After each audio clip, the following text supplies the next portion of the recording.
96.7 KCAL rocks. It is a Monday after a huge weekend of all kinds of wacky sports action. It's why we got our guy, Pep. Pep, what's up? Oh man, I'm exhausted just from all the turkey and the football. I am exhausted on this Monday morning and still recovering after Sunday night football. I was all excited for that big Blizzard Bowl, right? You know, the blizzard, all snow in Buffalo. I'm a 49ers guy. I'm like, you know what? They're going to go in there. They're going to shock the world and turn things around. But Patrick, you know me by now. I'm also a realist. You know, I'll call a spade a spade. The 49ers are just not a good team. My 49ers stink. I know they've got the injuries piling up, but I am off the Kyle Shanahan bandwagon. I think they need a new head coach. I think they need to fix that defense. And they were just freaking embarrassed on Sunday Night Football. They couldn't tackle. They're turning the ball over. So it was a big win for Buffalo. Yes, I like the novelty of playing in a snow game. And it was snowing hard, man. But yeah, 35-10. The 49ers simply did not show up in that game. I thought, hey, the 49ers may have an advantage here. McCaffrey, Debo, running the ball I knew was going to be important. But I hate to bring it down to just one player, but it seems like, one player on defense who's not there that kind of makes the whole defense work is Bosa. And then one player on offense who kind of makes the whole team work is McCaffrey. And once, unfortunately, it looks like he did blow out his knee or whatever. Once he does seem to make the offense go for some reason. You don't want to put it on one guy. It's a team sport. But for some reason, it seems to make the mojo work. Man, you are right. They miss Bosa big time on defense. They need him up there disrupting the quarterback. And on offense, Christian McCaffrey was actually off to a great start in that game. And I even told my wife, I'm like, if I was the 49ers, I would run the ball every single play because they're not going to stop him. He was breaking off big run after big run after big run until that knee injury, and it looks like it could be season ending. So, the injuries are just mounting up. It's almost like ridiculous at this point how many injuries the 49ers have, but still turning the ball over in the red zone, not even tackling. It's like, I don't know if they realize you can tackle. You're allowed to. It's part of the game. Tackle the guy. Hit him. Tackle him. So, I don't know. It's driving me nuts. I still watch because I like the novelty of the snow game. And Josh Allen went off, first QB to throw a pass, throw it for a touchdown, run for a touchdown, caught a touchdown, and that impromptu hook and ladder. So, he had a great game. He's probably the NFL, MVP favorite right now. It was fun to watch the snow come down or whatever, but it seemed like once McCaffrey got injured, then like the air went out of the balloon, as they say. Oh, done deal. Yeah, I was cautiously optimistic for the 49ers seeing McCaffrey run so well early on that game. But as soon as he left, man, I was like, okay, this is over. So the Niners are 5-7. They are not looking good after losing in that Buffalo Blizzard. But the Rams going on the road, beating New Orleans 21-14. And Patrick, in this game for the Rams, they had 0 points at halftime. That was the first time that has happened to them under Sean McVay. But they were able to score 21 second-half points. They held Derek Carr and the Saints. I think it was like a 6-0 game at halftime, but they held them in the second half. And the Rams did enough to find a way to win on the road. They did. It was looking bad in the beginning, which selfishly I was loving because it was looking like all the other NFL, NFC West teams were going to do crappy. And even though my team was doing crappy, somehow, some way, in the wildest game I've ever seen in my life, we beat Aaron Rodgers and Devontae in New York. But the Rams stormed back. I do know that defensive front is no joke. You thought it was going to be bad after losing their big main dude, right, Aaron? But they look good, dude. Yeah, that's kind of ironic, isn't it? Aaron, one of the greatest defensive players of all time, Aaron Donald, walks away from the game. We're like, okay, well, the Rams are going to struggle up front. No, the Rams actually, that might be their strength this year, especially on defense for sure. But maybe overall on the team, like that defensive front has been awesome, and they really got after New Orleans and Derek Carr. So that was a big win for them, and the offense figuring it out in the second half. And yeah, Seattle, beating Aaron Rodgers and the Jets. I checked the score earlier, and I'm like, oh man, I can't believe the Jets are going to win this game. And then a little bit later, I got back on my phone. I'm like, wait, what happened? How did Seattle come back? As they say, the Jets will always figure out how to out-jet the other team.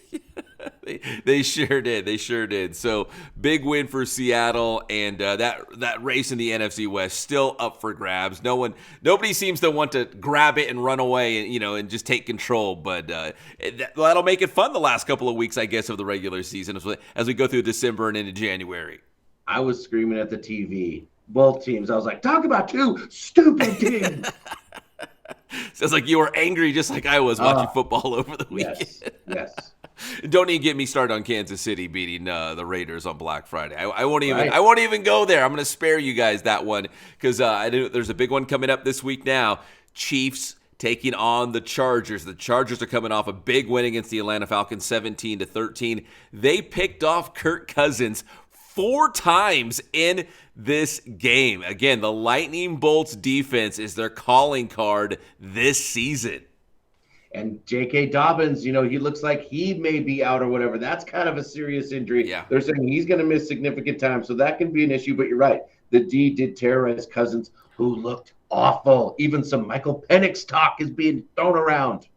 Yeah, luckily they play in a division like the NFC West, the NFC South, not very strong. So, terrible. They can survive a couple losses and probably still win that division and still get to the playoffs. But yeah, Kirk Cousins to throw 4 interceptions, that was big for the Chargers in that game. And again, the Chargers now have Kansas City coming up. And you don't have to ask me who I'm rooting for, man. Go Lightning Bolts in that one.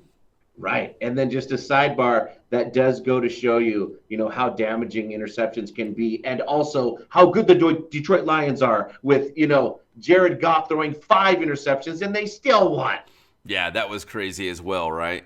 But that's how good they are. They can survive a lot of errors and miscues and still find a way to win. That's what good football teams do. We've talked about that before. So Detroit, number 1 in my book right now in the NFL. And in that second tier, I got to put Buffalo. Buffalo's right there as well. Yeah. Most people would probably put Kansas City, but again, I subscribe to the feeling that Kansas City's the luckiest team. And we're going to see. When you play good defense, you didn't need more than luck when you play the Chargers in that defense. They're going to be really good coming at Mahomes. Is this the year that somebody gets those Chiefs? They just, you clinched and made the playoffs for the 10th year in a row. Yeah, you're right. The Kansas City Chiefs clinched. The Bills clinched. Their 5th AFC East title. So things are beginning to take shape right now as we get a little bit closer to Christmas. So it's a fun time of the year for the NFL. It's also a great time of the year for college football as well. We are almost to the bowl season. We just had rivalry week, and it was nuts. Now we've got the conference championship games. Specifically in the Big Ten, Ohio State will not be playing for the Big Ten title against the Oregon Ducks because Michigan found a way to beat the Buckeyes again. 4 years in a row now for the Blue, 13-10 against the Buckeyes. So now Oregon will play Penn State for that Big Ten title. First year for the Ducks in the Big Ten, and they've got a shot to finish the season number 1 in the country and Big Ten champions. So we had another wild weekend in college football like we've been having the last few weeks. But perhaps this weekend was the wildest in terms of, I don't remember this much fighting going on after the game, the flag thing. It's like, who knew what Baker Mayfield started when 10 years ago he stabbed that Oklahoma flag into the Ohio State O? Now all these kids are trying to do it, which they can't do, by the way, because it's not real turf. Nevertheless, fighting everywhere. The Arizona State game, Arizona game, there was a huge fight. North Carolina, NC State, there was a huge fight. The Alabama-Auburn game, the Michigan-Ohio State game was so bad, the cops were pepper spraying the players, Pep.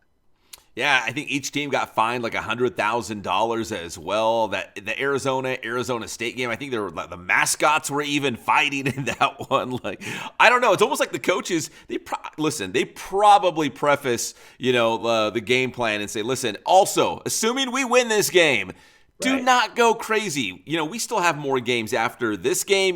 We want you eligible. We don't want you kicked out. I'm sure they have those conversations before the games actually happen.